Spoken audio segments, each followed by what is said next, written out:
Maroons. And let me take a step back. Richard Currie gets a lot of aggro from many people because of his stance towards the Holness administration and to Andrew Holness. And that aggro is aggravated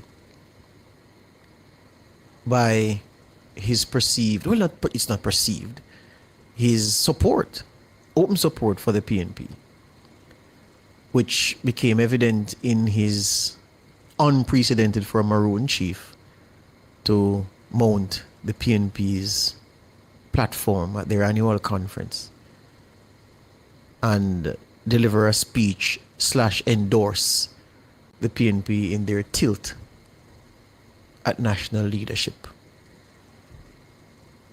So even if people were willing to give him a pass before, them said, no, sir, then how is it that Maroon can immerse themselves in partisan politics like this?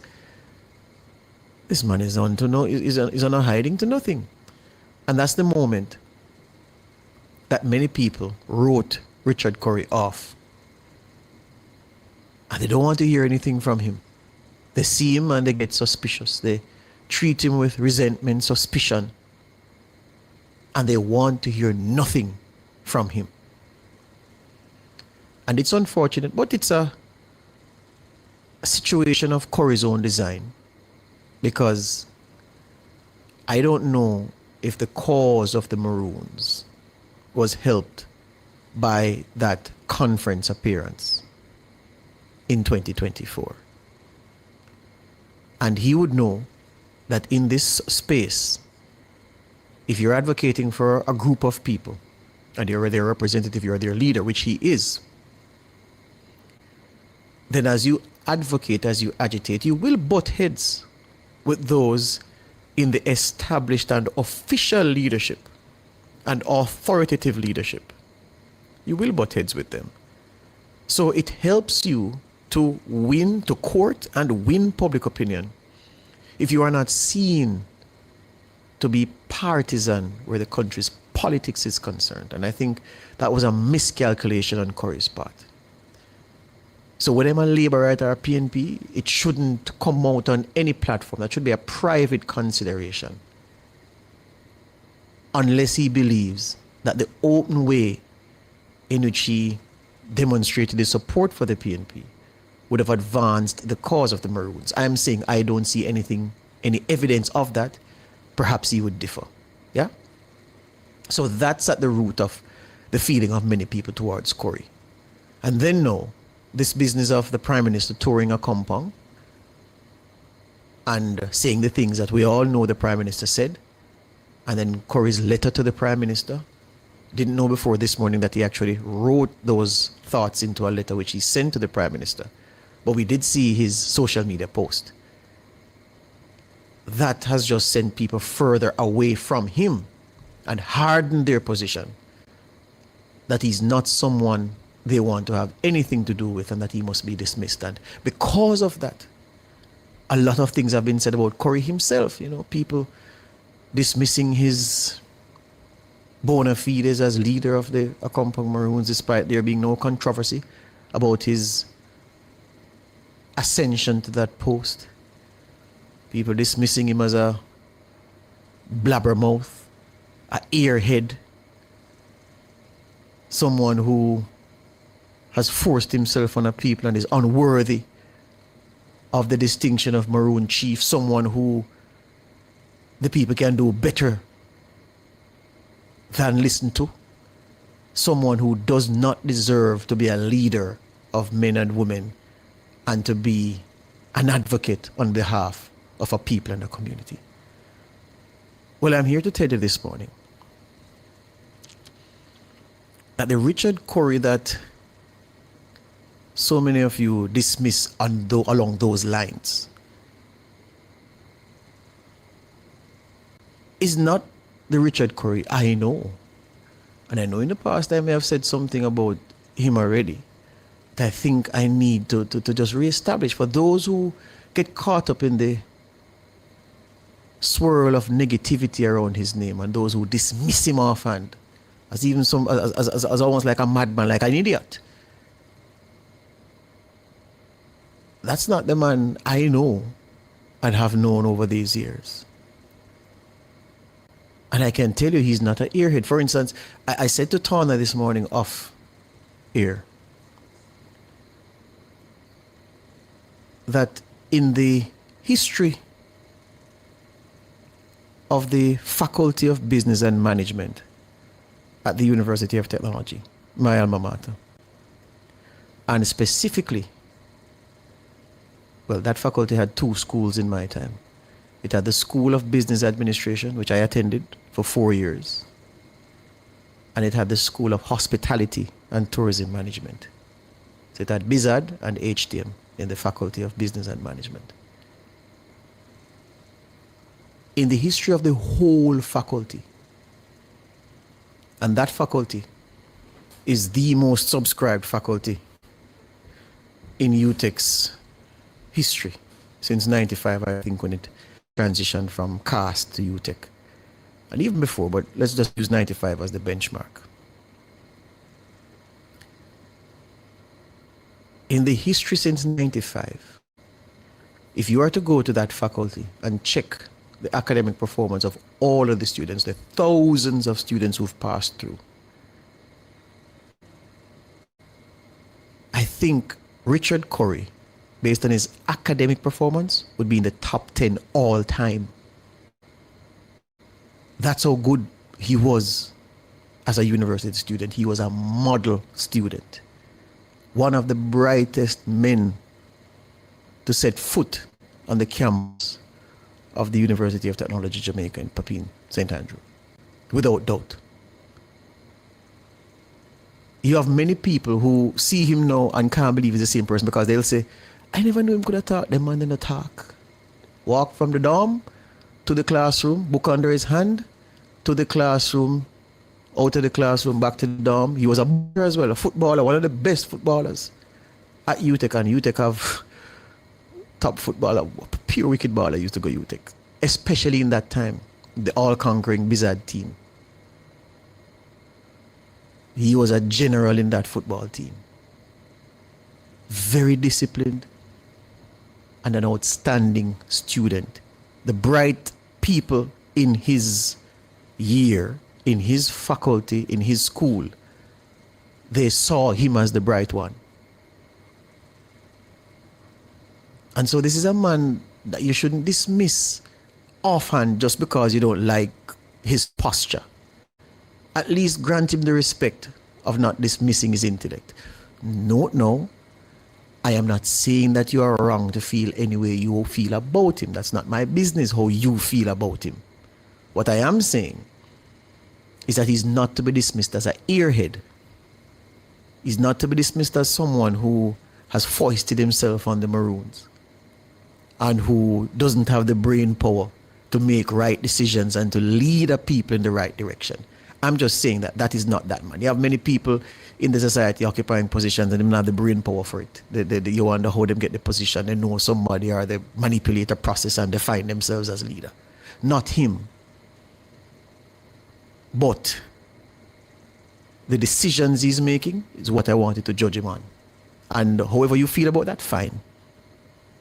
But don't make the mistake believing that their compound Maroons have a dunce leading them. That is one of the things I can credibly accuse him of being. Anyway, break time. Back with more after this. The Time brought to you by the Ministry of Science, Energy, Telecommunications and Transport. Fueling growth everywhere is 10:18.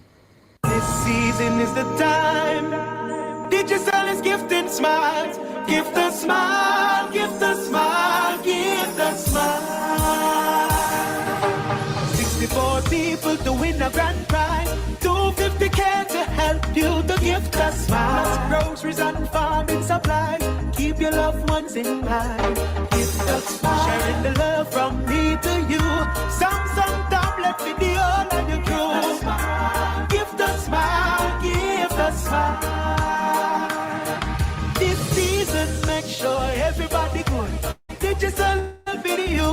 to gift a smile, gift a smile, gift a smile.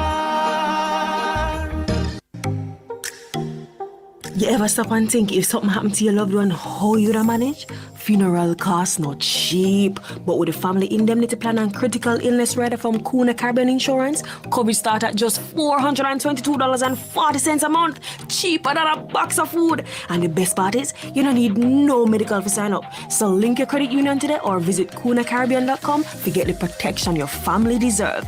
Conditions apply.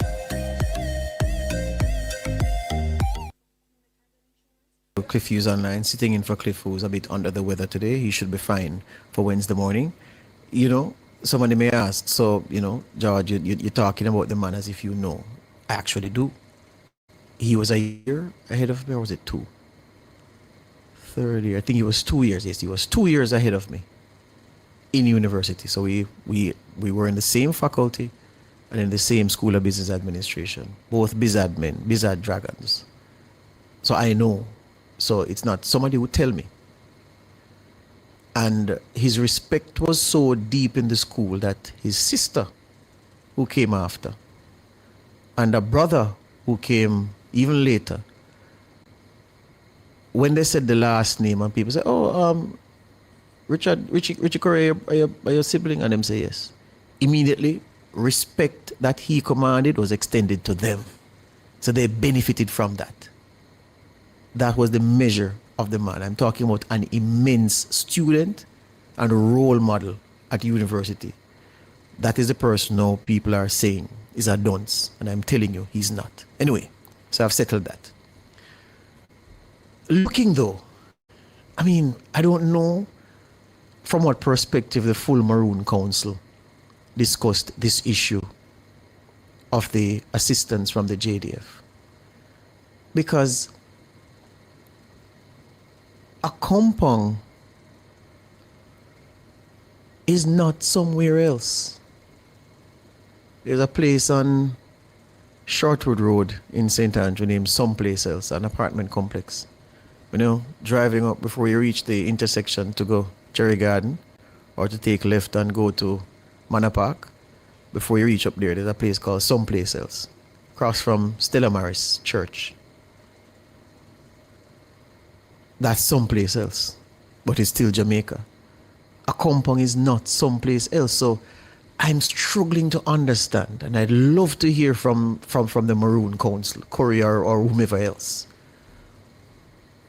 How could the government make an assessment about damage to infrastructure and the upheaval in the lives of people that the government, has a responsibility for?